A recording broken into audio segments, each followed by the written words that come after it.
پرونده جنایتی نسبتی اعضایان تشکیلات تروریستی اکستریمیستی برادران مسلمان این حال از جانب مفتشان مقامات پروکراتورات در یکجایی با کارمندان مقامات حفظ حقوق وزارت کارهای داخلی کمیته دولتی امنیتی ملی تفتیش شده ایستاده است. با پرونده جنایتی 113 نفر علاقه به حبس گرفته شده است. خب نسبت دیگر اعضای این تشکیلات تروریستی خب کارهای فوری جستجویی تفتیشاتی ادامه دارند.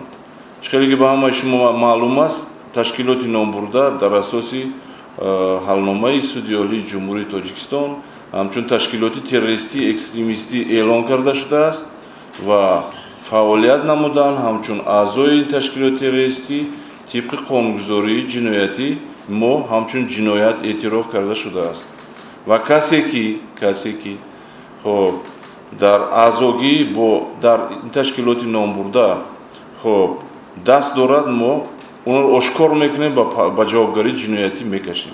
مقصد تشکیلات تروریستی مذکور این سرنگون کردن حاکمیت با راه زورآوری با راه زوری خب برقرار کردن دولت اسلامی در این یا اون دولتی دنیا می باشد.